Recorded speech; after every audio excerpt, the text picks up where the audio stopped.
It's Jive Talk, and today I'm going to be going back to the topic that I've done in several videos recently, but not on any streams, of the fake black history that is being pushed in Britain. And specifically, I'm going to refer to... It's Jive Talk. Oopsie. And today I'm going to be... Sorry about that. Going back to the topic that I've done in several videos. So, the topic is basically being revived because a book I already mentioned has now also been the subject of a exhibit in Brixton, which probably not very many people go to, but it is publicly funded museum, so it's relevant. And I also want to talk about a paper from a couple of years ago about the crew of the Mary Rose allegedly being very diverse and even including Africans, because when you look at it with a close eye for the details, you find that that's not really likely to be the case, and there's some misleading stuff going on. So I should be streaming on X and on YouTube. So welcome to everyone, whether you're watching me on X or on YouTube. Let's get stuck into some of this, shall we? So basically, the article is in the Telegraph from a few days ago. It said, the very first Britons were black, an exhibition on the diverse history of Britain has claimed. The brilliant Black British History exhibition held at the Black Cultural Archives in Brixton, South London, makes a range of contentious claims about British history. Let me show you the actual, what the paper looks like. I mean, there we go. So, get this one away. This is the author of the book. She's got not a great deal to do with the actual exhibit. But anyway, as I was saying, it's at the Black Cultural Archives in Brixton, South London, and makes a range of contentious claims. Visitors are informed that the very first Britons were black and that Britain was black for 7,000 years before white people came. Now, this claim is, again, digging up like the misinformation of Western hunter-gatherers being black.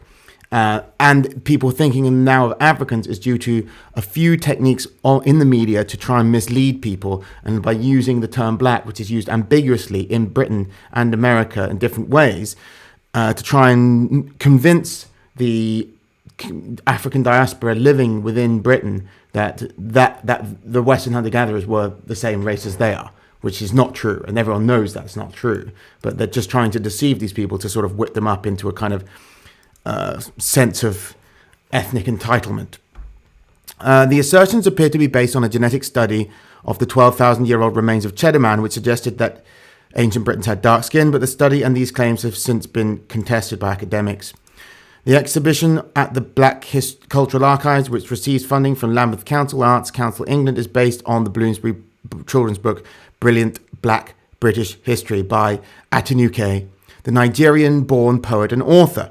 It says she's Nigerian-born, and then you can see the picture of her, but she's also not entirely Nigerian. Actually, she's got some white ancestry, many such cases. Anyway, she doesn't identify with that. But the first display panel in the exhibition states, by testing DNA, scientists made an Amazon discovery. The first migrants to Britain around 12,000 years ago had black skin. Wait, it didn't say they had black skin. It said they had dark to intermediate skin. Yes, that's right. The very first Britons were black. Well, they weren't related to black people. By scanning, and we don't even know the complexion really. By scanning a QR code, visitors can listen to audio which expands on this, claiming that the white first Britons migrated 4,500 BC years ago, referring to the Beaker folk. Well, that would imply that the Neolithic race that lived in between the Mesolithic race and the Beaker folk wasn't white, but they were. They were white. They were just Southern European sort of race, kind of like Sardinians or Spaniards. Those people are white. Britain was black for 7,000 years before that. No. In 2018, it was announced that a genetic study of Cheddar Man, the oldest, blah, blah, blah, blah, blah. Yeah, so I'm not sure I'm allowed to read out the entire article, but you get the idea. It runs until January 28th. It's finished now. And it also claims that the 3rd century Roman Emperor Septimus Severus was a black Roman ruler. He wasn't black. He didn't have any black ancestry. He was half white, half North African. So, yeah, it's the good thing the Telegraph has done this. Cambridge historian Professor David Abulafia said, "The Brixton Expo is new to me, but the tendentious tone seems to be exactly what I would expect. I am totally nonplussed by the obsession with the skin colour of people in Britain's remote past. They are unlikely to have existed, and even if they did, they didn't pass on their dark skin to modern Britons. Most black Britons are ultimately of African descent." Thank you, Dr. David Abulafia. Anyway, now, let me just check the chat to see what you guys are saying about it there. But basically, this whole thing is rubbish. I've already said that. But what is the reason I'm going back to it is because this is money, public money going into it, and there is a deliberate effort to try and whip up a kind of bit of a racial tension among a black community where they feel like this is their land and not ours, and that the idea of any like native entitlement is actually like a racist cover-up for like and there are enough like conspirational minded people in urban communities where that sort of thing finds fertile ground.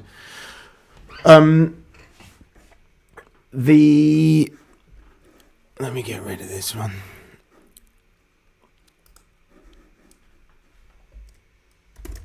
The fact remains that there's no black people in Mesolithic. And what is black? Anyway, because they're using the term black in different ways. And I'm going to go through now what that is. I will, by the way, read any super chats that come in. And there's no super chats come in, so nothing to say. But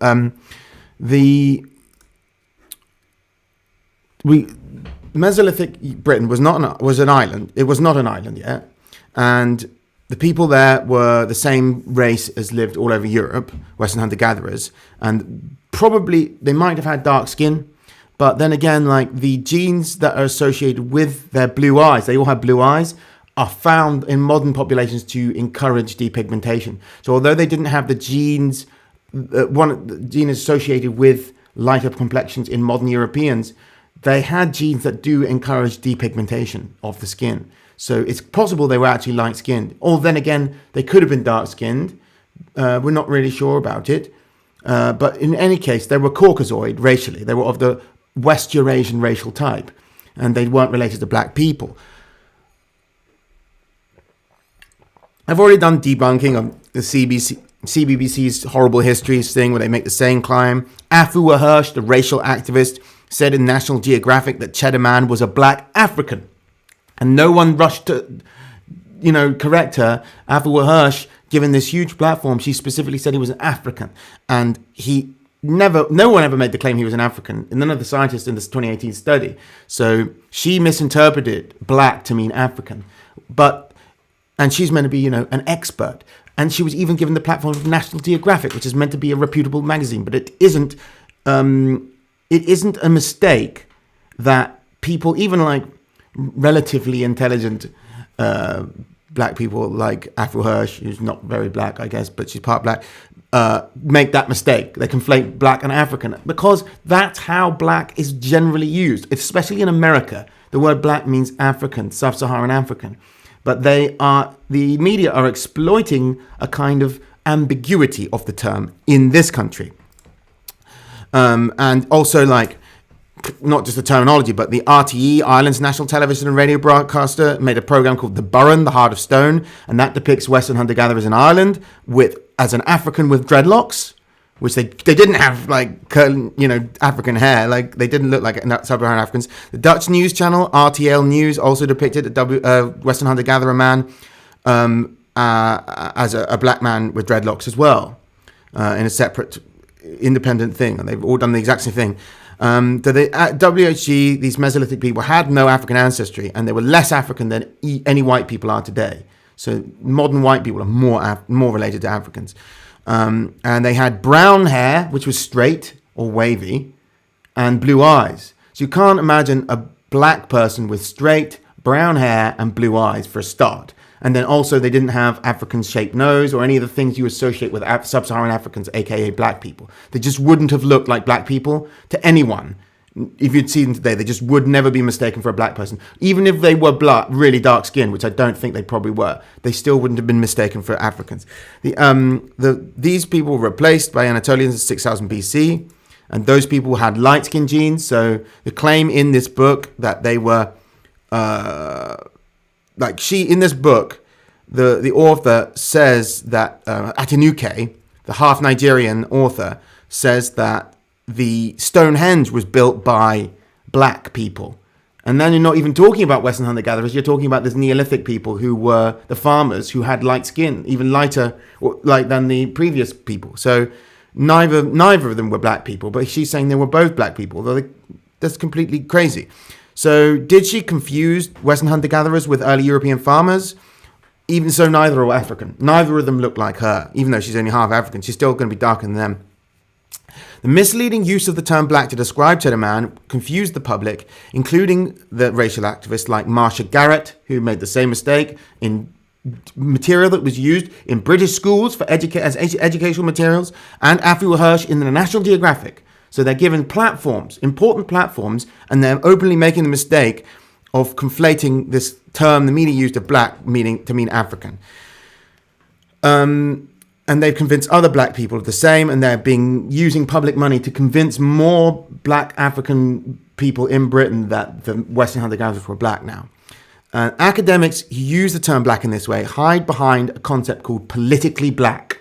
Politically black is a definition, and they know full well that most people don't know about that definition and don't interpret it that way, but they use it in a sneaky way.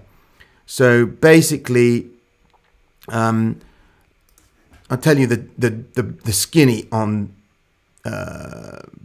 politically black. It was basically invented as a way to basically class all the non-white people in Britain as black. And it was only invented recently. And actually, a lot of actual black people, didn't like it. Because they didn't like the idea that we would be calling the Pakistanis black people, and because that would detract from their owning of the term black, especially because black people in Britain generally have quite a fond connection to African American culture, where black is owned exclusively by people of African descent, that term, and then black people in Britain, by which I mean, when I say black, I mean sub-Saharan Africans. So they want to have the same use of the term black as being exclusively theirs.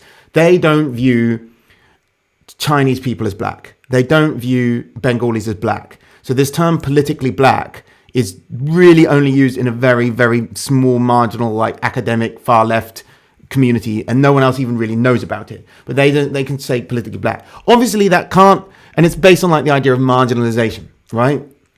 Obviously that can't apply to Cheddar Man, because the whole idea of marginalization can't be applied retroactively to Mesolithic populations. However, the adoption of this term politically black relies on the idea of referencing the way that black was used in the former British Empire, which was much more wide than it is now. For example, Afghans were called black, and pretty much anyone could be called black, who wasn't European. It was used in that sense, and so was the N-word. So the N-word, the Conrad novel, that's referring to a Himalayan person, and it can be used to refer to Afghans or so the N-word was not just for black people, just as the word black wasn't just for black people. But that's more than 100 years ago. And since then, the cultural influence of America and the establishment of a sub-Saharan African community in Britain has changed the way blacks use, and it's just not true to talk as if that's how everyone uses the term black. No one means Chinese people when they say black anymore. No one would ever use the word Chinese to refer to a Nepali. Nepalis referred to as black before. They're not that is dishonest to pretend that's how we use the word. But they know that they can then use it, okay, by that definition, Cheddar Man was black, whatever. Even though they know full well that they're encouraging people like Afua Hirsch to identify herself as belonging to the same race as the Mesolithic population of Europe. They seem to think it's only the population of Britain, because they always just say the first Britons. They don't say the first Europeans. The weird thing is, like, these people didn't live uniquely in Britain. Britain wasn't even an island. It was just connected to the rest of Europe, and all of Western Europe had the same race in it. So if they were going to claim that the first Britons were black, why not just say the first Europeans were black? It's stupid. And anyway, the Western hunter-gatherers weren't the first human beings to live on this island. There were other people before them anyway. So it's just wrong, all the way in many different levels. And it's dumb. And anyway, I think that it's being done for specific purpose to encourage like hatred of the indigenous people in this island, so that they can like encourage these newcomers to feel like everything is theirs, and that like the natives don't have any rights to you know any sort of claims of indigeneity, any claims of like native privileges or anything like that.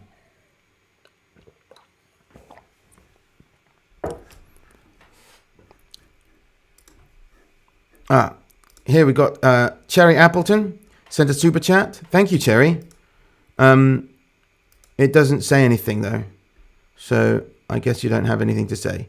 But thank you, Cherry. That's really much appreciated. And we have £5 from LS, who says, "Is it worth framing this as settler colonial propaganda and using the discourse against them? Could be compared to other rewritings of native history." Who are you trying to appeal to? So appeals to like settler colonial, the whole like modern like post-colonial like academic thing of like it's geared up not at winning sympathy for victimhood, right? There's no one coming to save you. So what are who are you trying to appeal to? I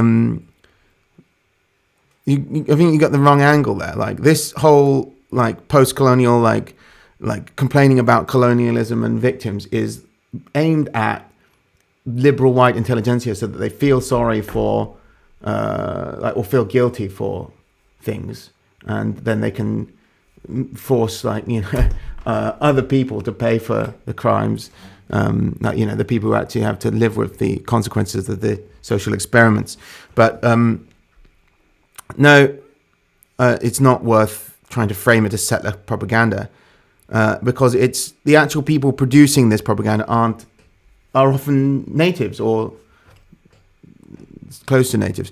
But anyway, there are people who are deliberately trying to sow seeds of discord, and I won't speculate on why that is. I'm sure you can come up with reasons why they might want to, but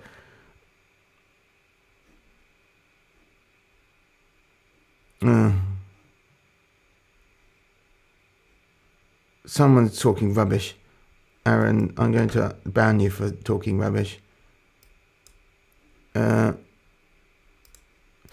So that's not the only one. That's not the only thing I wanted to talk about today, because there's also like the modern concept, and the early modern period of history, the Tudor times, and they've done this in that horrible history thing where they had the trumpeter, and everyone focused on this trumpeter.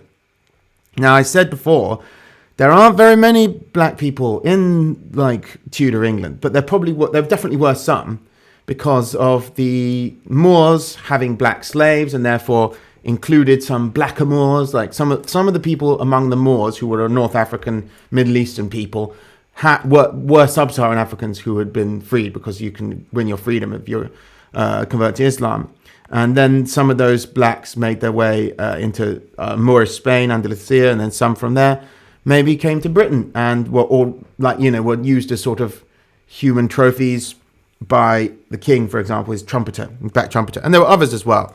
Now, it was an article by Skora et al., Skora and colleagues in 2021, called "Diversity Aboard a Tudor Warship, Investigating the Origins of the Mary Rose Crew Using Multi-Isotope Analysis." The Mary Rose is a ship that sunk in the 16th century in Tudor times, and it's dug up. It's on display in Portsmouth, and it's like quite a good sort of historical thing that we celebrate in this country. It's not as well preserved as the Vasa ship in Sweden, which is of a similar period, but it's more important because it actually was used, whereas the Vasa ship sunk on its maiden voyage in the harbour. It's the paper starts with fluff about how there were blacks in Tudor England and referencing dubious books that aren't really scientific books. Like, they provide little to no evidence for the claims in them, and this paper is citing these books. One of the such books they cite is Black Tudors: The Untold Story by Miranda Kaufman. And she relies on very sparse sources, often legal records, parish registers of births, deaths, and marriages, and tax papers, and things like that, which don't even record race anyway. And she makes massive assumptions about the races of the people she's talking about, sometimes based only on their surname, where someone's called Black as a surname, or Niger, or Blackamoor, or simply Moore. She just assumes that they're black. Now, of course, you know that many white British people have the surname Moore or Black. Those are not like Thomas More, for example. So it doesn't really hold up. But based on that, she identifies between 300 and 400 black people living in England, not as slaves, in the Tudor period, which isn't very many, really. I mean, I've thought there's an estimation I've seen elsewhere of 360 in the period between 360 between 1500 and 1640. So in 140 years, approximately 360, which equals roughly 2.5 black people per year. It's not very many. But anyway, I don't think that number's correct anyway, because that methodology is not very good. Like, you can't just assume someone's black because their surname is Black. That's not... Anyway, there was a population then of... maybe there was 100 there at any time, so that would mean there's a population of about 4 million in England at the time, so that's 100 people out of 4 million, which is 0.0025% of the population. It's nothing. It's absolutely like nothing. It's within margin of error.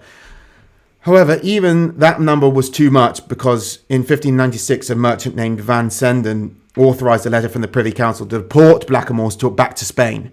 And the masters of the blacks didn't want to lose their servants, so they opposed it. So there were black people, enough that Van Senden complained about them, and that the masters of the blacks didn't want them being sent away. And then Van Senden appealed to the Queen for the power to deport the blacks, and without the interruption of any persons, including their masters, but he failed to achieve that. So there were some black people, but yeah, like...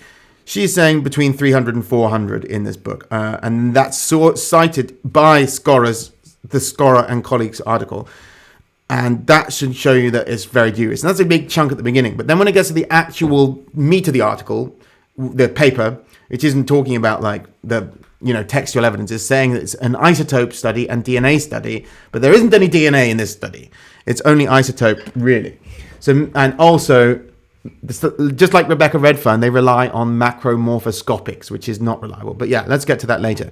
It's mainly isotope analysis, which looks at the enamel in your teeth and the minerals that have affected the enamel during your childhood. The 8 Mary Rose individuals have values compatible with British origins, which Evans et al. Estimates at ranging between blah, blah, blah, blah, blah. Furthermore, these are recorded at various locations around Europe, Africa, and the Middle East, and are by no means unique to Britain. So they're saying like they could be all British anyway. They could have all been raised in Britain, but they could have been also raised elsewhere, because it's not that useful. Interpretation is difficult as there is no local baseline to compare with for distinguishing locals from non-locals, and therefore the integration of multiple proxies is key to interpretation. But it does conclude that as many as 3 individuals may be from warmer climates than Britain. One called FCS 85 may well have originated from Southern Europe, one of these sailors. And FCS 70 and FCS 81 have values consistent with the Mediterranean or inland Southern Europe. So maybe 3 of them. Yeah, 3 of them, Southern Europe, Mediterranean. Probably Spain. Probably Spain, right? Because of the interaction with Spain and Britain at the time. In number 70, they call the Royal Archer, had a leather wrist guard bearing a symbol of a pomegranate. And they conclude that since pomegranates could be associated with Moors, because they were an exotic fruit, not from, it was also a symbol used for Catherine of Aragon's branch of the English royal family. Considering the potential elevation of values due to dietary factors, it is possible that this individual was an Iberian Moor.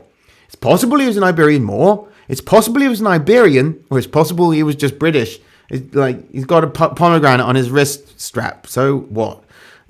Anyway, this is supported by the dietary isotopes of number 70, which indicates a diet consistent with Spanish origins. I'm going to guess he's a Spaniard.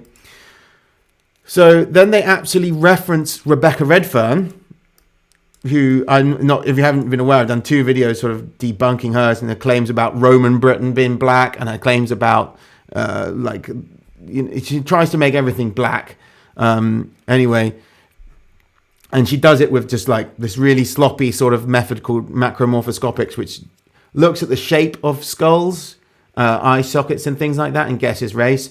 And even her colleague admits in her own papers that it's not a reliable method, and they can't get like consistent results. So it's not falsifiably like reliable. It's not like, it just isn't a good enough way to identify the race of people in the past, especially when we have a method that does reliably identify their race, DNA analysis.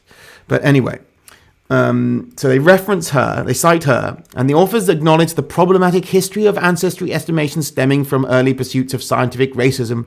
Although we recognize the methodological and ethical concerns regarding these approaches in forensic contexts, we also agree that not seeking evidence of human diversity and phenotypic variation in the archaeological record only obscures it further, something historians are actively addressing. So they acknowledge that it was a little bit racist to look at people's skulls, but it's okay because we're doing it to tell people that everyone was black or something, I guess.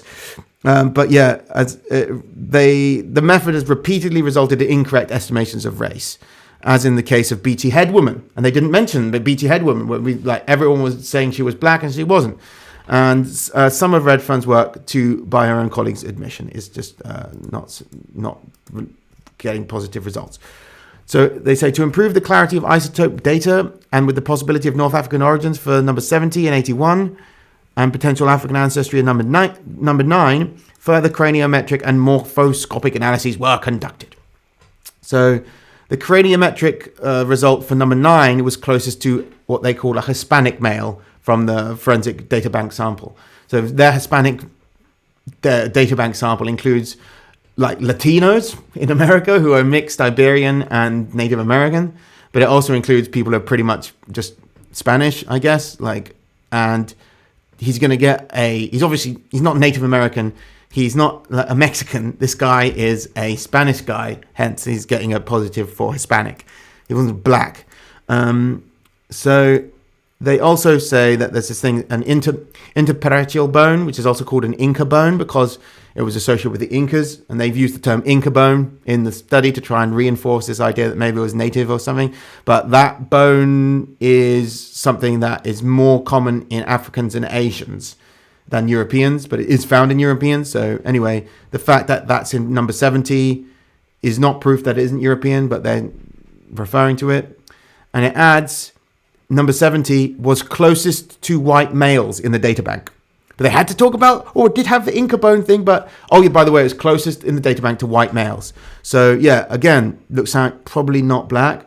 Due to cranial incompleteness, number 70 and 81, the only morphoscopic analysis that was possible was the decision tree. Both number 70 and 81 were classified as black. Decision tree is macromorphoscopic method that they've developed. Number 9 was analysed using decision tree and OSSA in OSSA, I don't know what that is, in both tests. Number 9 was classified as black in the macromorphoscopic. So there you have it. Number 9 was Hispanic in the craniometric study that came up as black from decision tree.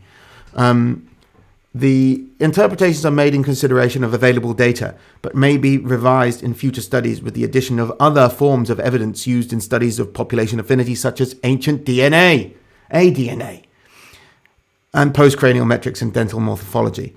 Yeah, that would be a good idea, wouldn't it? It would be a really good idea. These are made in consideration of available data, but they may be revised in future studies.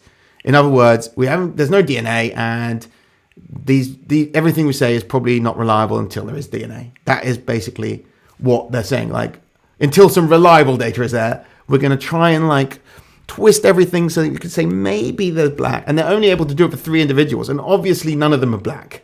But then the whole scope of this art paper in the media was that there are black people on the Mary Rose, but there isn't any. There aren't any. There's no proof of a single black person on there. So number 9, isotope analysis shows he was raised in Britain, but by macromorphoscopics, they reckon he was black, despite him matching Spaniards in craniometric analysis. So he was probably a Spaniard raised in England. Or maybe he wasn't even a Spaniard, I don't know. The difference in ancestry estimates between the metric and morphoscopic methods are not incompatible when considered in the context of a deep medieval history between North Africa and the Iberian Peninsula. Well, I suppose, yeah, that's true. There is a fair bit of Moorish DNA in Spain at the time, so it could have Moorish DNA, but the Moors aren't black. Most of them aren't black. The Moorish cemetery, there was analysis of a Moorish cemetery, and there were more white Moors of Iberian ancestry than there were Moors of black African ancestry. And there were the most black ancestry in any of the Moors was 50% max.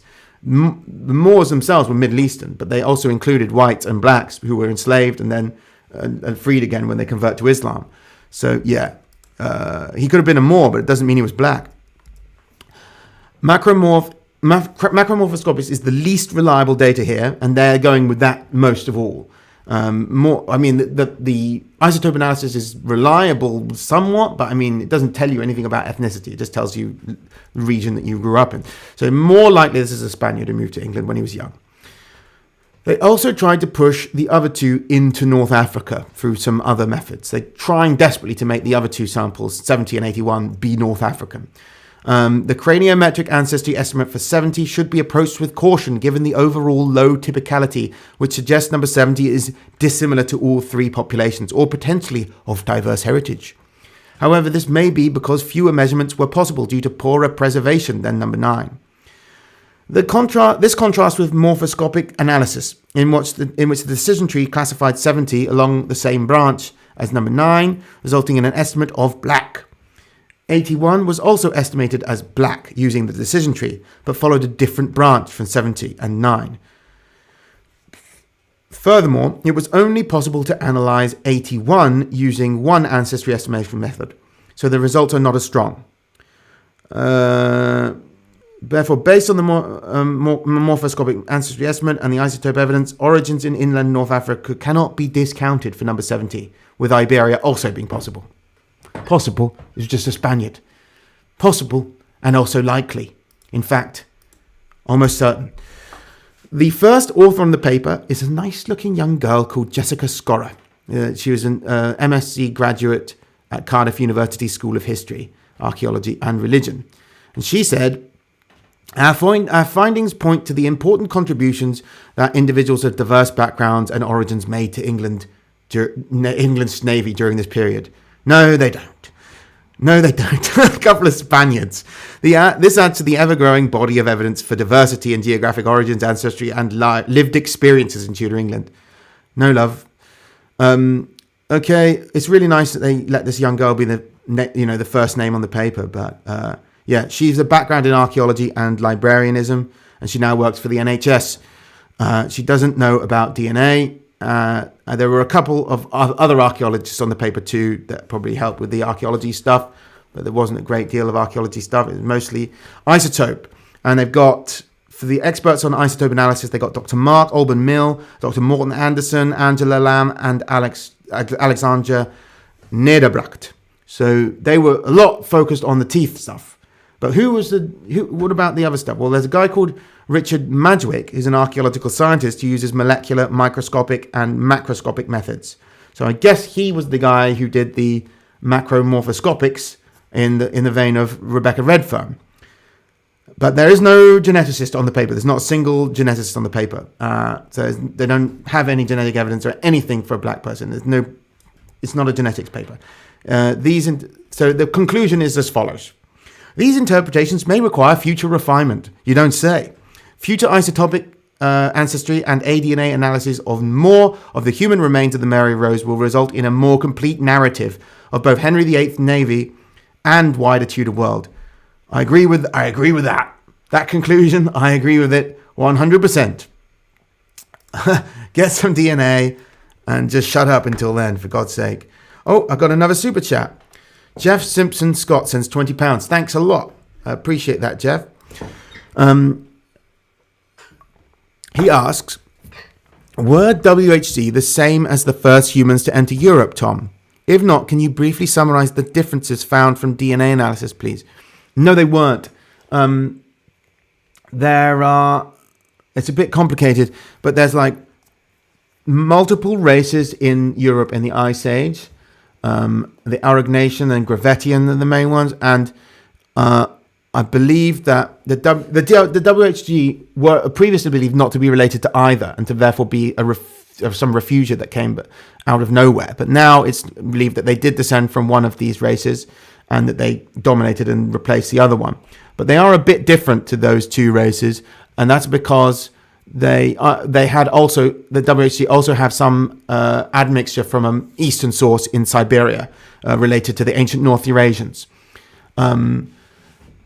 Probably, but that's not certain. But yeah, basically they are related to the first humans in Europe from the Ice Age, but not, they're different as well. They're also distinct.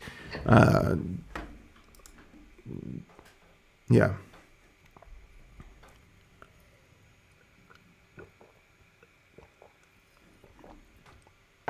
So, any more questions?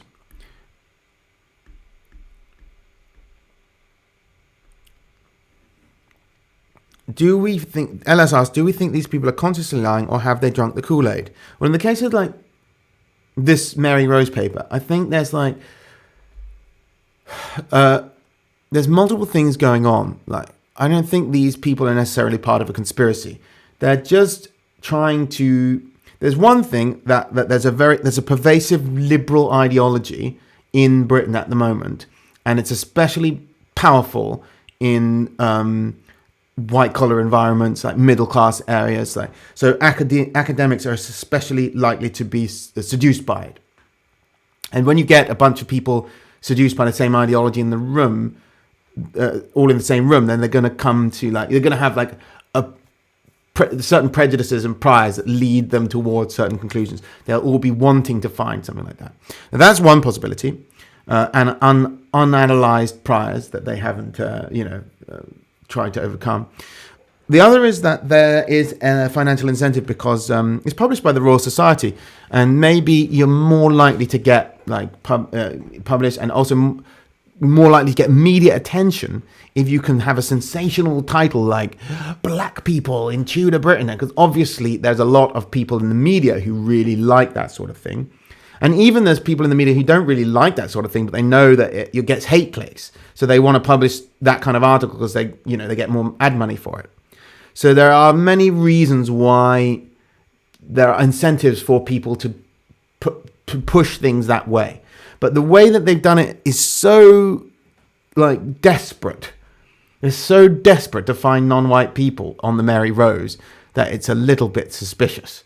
I mean, it could be there is something conspirational going on, but it's hard for all of them to be, it's not necessary for there to be a conspiracy to explain it. You don't need a conspiracy theory to explain it. It's just the sort of cultural climate we exist in now. So, yeah. Someone says Chad bowl cut. It's not a proper bowl cut, but yeah, maybe I will get a proper bowl cut. Maybe I should shave off all the back and be full Norman right up here, but I don't think so. Norman fashion's coming back, just like Mr. Montgomery. We was Semites and everything. If you don't know what I'm talking about, you need to see my video on Norman haplogroups that I did recently, where someone, Professor Montgomery, I think he tried to claim that the the Normans descend from ancient Semitic kings. Yeah. On X, I've seen some comments on X. What's going on? Britain is. Oh no. The fact that claims like these can approval goes to show how crude human taxonomy is. Well, I think human taxonomy is quite good, actually. But I mean, but a lot of people don't really know how to do it very well because it's sort of a lost art because it became so stigmatized. It can be much better.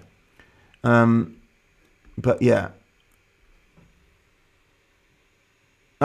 Edmund Blackadder recognizes the blurry design in the background. If you know what this is, you are going to make it.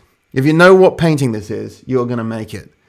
You should know what painting this is, just even though it's blurry. Like, I'll give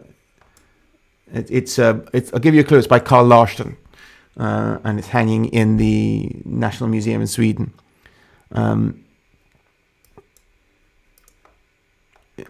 Indo-Celticist says on X, why conflate black with African and then never shut up about colorism? That's good. Bowl cut gang, Carmichael says. Bellbeaker cut gang. I don't know if Bellbeaker's had this haircut. I doubt it. I just say something, full disclosure, when we're talking about Lambeth Council, which funded the exhibition in Brixton that I talked about before. Lambeth Council illegally resold. My family comes from Brixton. Before we moved to India, we lived in Brixton. The Rousells lived in Brixton, and had a house there. And there's many of my family buried in Brixton, or were. The Lambeth Council illegally resold my family's grave plots and buried other people on top of my family and removed the gravestones. And they never issued an apology or anything of the kind for that. They did it illegally. They've been in trouble for it. I said that, and people even said, some lefties said that I made it up. I didn't make that up. That's what happened. Several of my ancestors' graves were desecrated by the Lambeth Council, and probably, I don't know for sure, but because the majority of the population of Brixton are Afro-Caribbean, it's probably to make way for putting the bodies of Afro-Caribbeans on top of my ancestors. This is a very, very serious crime, and they're not being held responsible for it. Lambeth Council is a really, really nasty institution. And I'm not going to pretend that I can have an objective position on them, since they have personally made an enemy of me by desecrating my family's graves. Fresca or gin and tonic? I'm not drinking alcohol. I don't drink alcohol until the new moon after Yule.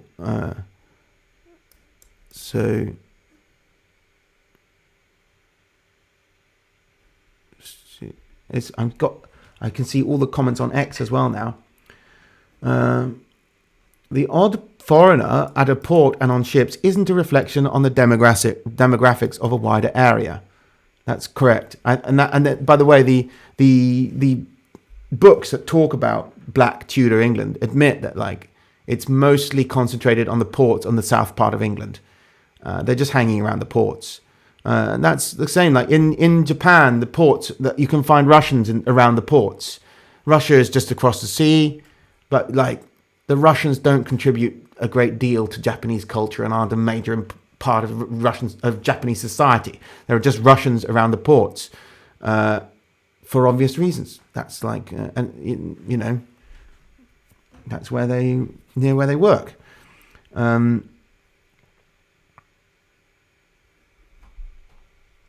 Someone says, good to see you on Spaces. Yeah. Spurgler, hello Spurgler, on X. He says, the Spanish should be the first to refute such claims on national pride alone. Yeah. They should, although I think they could be Spaniards. There are some Spaniard people. Someone says, if I had 23% sub-Saharan admix, would you consider me black, even looking the same as I do now? Well, I don't know what you look like. Man, whoever you are, but in America, I believe that people with less than 28% black ancestry generally don't identify as black. But obviously it varies in different places. I can imagine there are plenty in Britain that people with 25% black ancestry might well identify as black because they might consider it prestigious in the current social climate. But yeah, in America, that's generally not the case that people identify as black when they're a quarter black.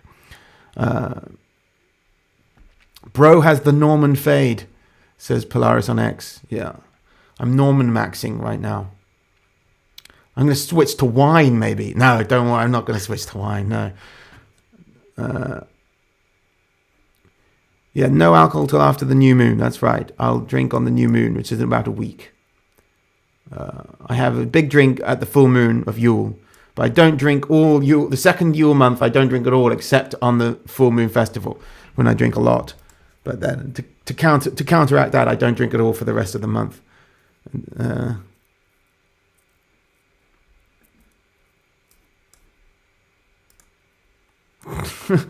Someone's giving me heat for my haircut. He lives in the countryside. The nearest hairdresser is the local sheep shearer. It's not far off the truth. It's not far off, unfortunately.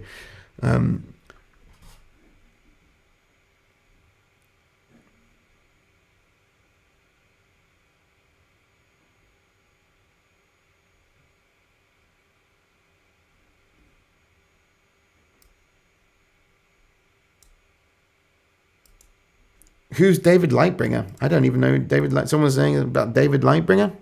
I don't know who that is. What do you think of the Soul Bar docs? I think he was a self-docs. I thought he posted his own picture. Anyway. Yeah.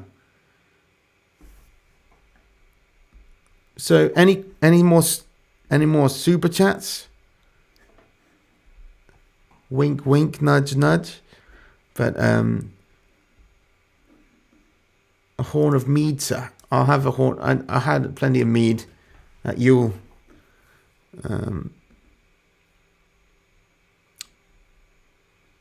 Everyone asking which DNA test is best. So I've been doing streams now since 2019, so nearly 5 years, and pretty much every single stream people ask me that. So just go to one of the old Jive talks and watch any of them, because I get asked it. I've answered that question like 10 times now, and I don't feel like just going over that again and again and again. I'll answer it if you pay me a super chat, but I'm not going over it again otherwise.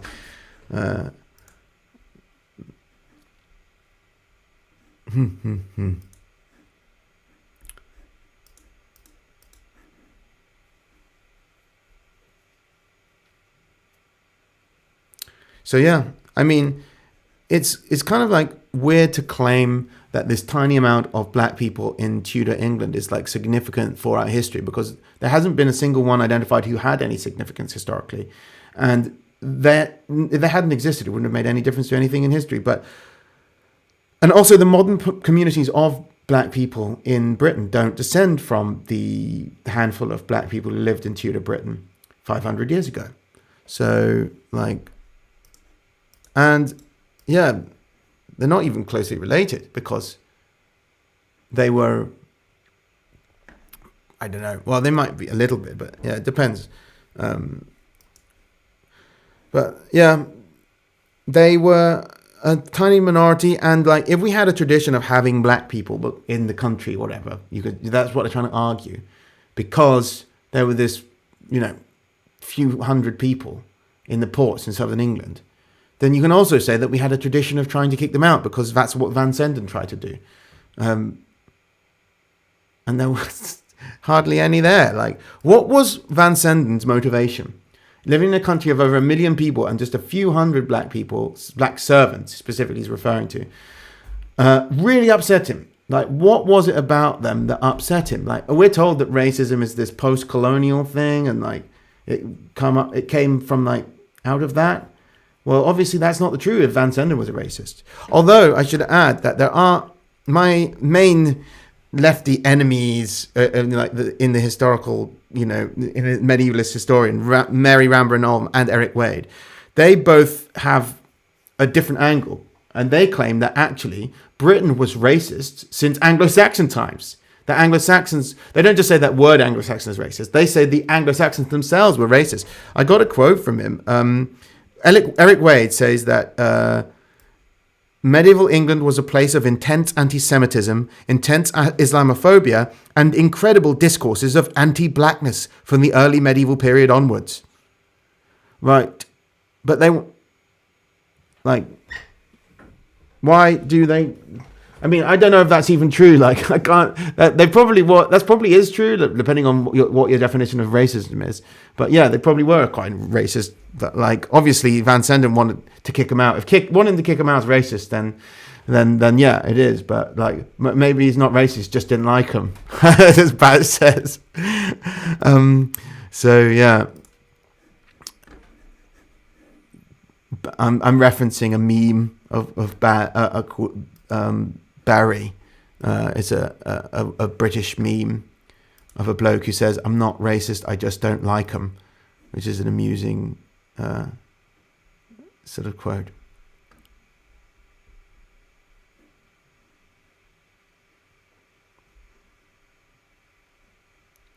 I don't know what precisely Eric Wade is referring to that made him think that Anglo-Saxons were racist, but I mean, sure, I don't care if you think they were or weren't, but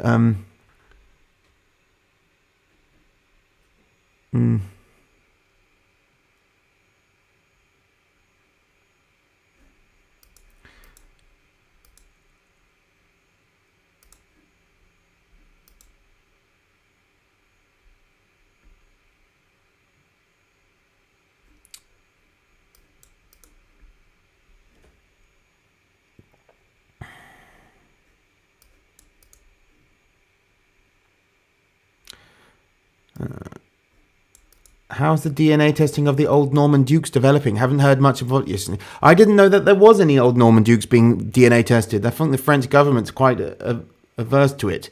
I did the video on the Norman DNA and everything I could find. There's no decent Norman DNA testing anywhere. I don't think there's going to be, but I think we may never know the real story of when the Normans became French and ceased to be Viking, which is what everyone wants to know. Like, they want to know how Norman were the Vikings by 1060. How Viking were the Normans by 1066? I think that's what people want to know.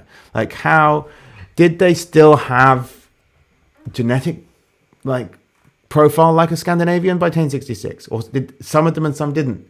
And like, I've seen loads of people argue either side, you know, that they were definitely Vikings, and others no, they were French. And I don't see the point in arguing about it because you don't really know. And you can go by a few genealogical records of some of them, but that's just some of them. I would like to see the DNA evidence, but I suspect that they were still somewhat Scandinavian. I mean, the same arguments used to be made about the Lombards. And like, I was sort of on the side of the people who were saying, I doubt that they were even very German that much by the time they got to Italy.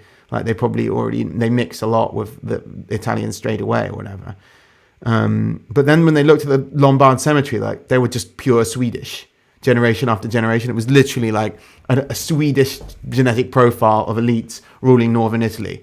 That was very surprising. So the way that the Scandinavian people spread in the migration era was, it was variable. Like, they mixed in some places, like in England, they mixed quite quickly. The Anglo-Saxon paper, Gretzinger and all, shows that they were quite willing to mix quite quickly with the Britons. But the Lombards, for a while, retained a Germanic profile in Italy before they mixed into oblivion and ceased to exist. I imagine Italy was a good deal more populous than post-Roman Britain. That's part of the reason why the Germanic DNA was sort of less impactful in Lombardy than it was in England. But there's also the Goths mixed themselves out very quickly in Eastern Europe and in Spain. So anyway, the Viking Age is a bit complicated. I guess there's the Norse Gaels in Ireland. They were very quick to mix with the Irish and form a new ethnic group, which was separate, the Norse Gaels. So should we expect something similar happened in Normandy? I think so. I think they would have mixed quite quickly with the French people around them. Obviously, they were speaking French by 1066, so that tells you something. Like you don't switch. I think the switch to another language is usually accompanied by mixing of blood with the other language speakers. So, but yeah, like it's all speculative until we get some decent DNA, and for some reason, it just doesn't seem like that's going to happen. Like Sam Hyde and Survive the Jive collab would be great, says Trout. That would be. I think he's funny, but I don't see how we could collab. But yeah, it would be cool.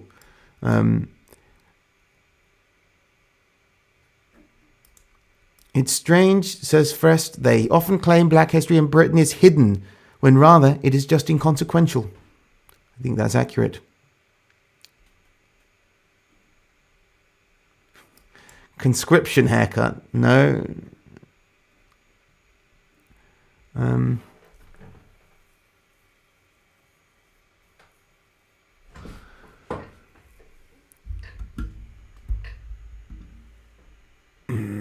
Then, on the other hand, they'll talk about race as a modern construct from the colonial period and the Middle Ages and classical period were a multicultural paradise because people would be more ethnic and tribal. It's inconsistent. That's what Alistair's saying. Yeah, it is. It has one consistent. These different theories, whichever even when they oppose each other, contrasting, they always have one thing consistent, and that's that white people are bad, or the idea of white people is bad. European identities are either protean fluid and constantly adapting, in other words, except infinity migrants, or they don't exist at all. They're completely imaginary. One or the other. That's the only acceptable positions you can have.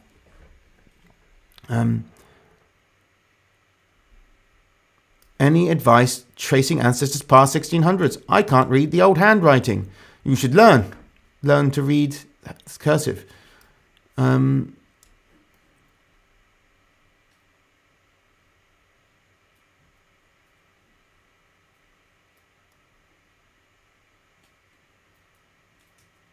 Some of my Irish friends have I1. Wouldn't be surprised. A lot of Vikings, a lot of English with I1 there. Are you going back on Lotus Eaters? I was hoping you'd get more into the Anglo-Saxon religion, etc. Well, they said I could come back, and I would be happy to, but Swindon's a bit of a slog for me to go to. But I might do a stream with them or something. I don't know.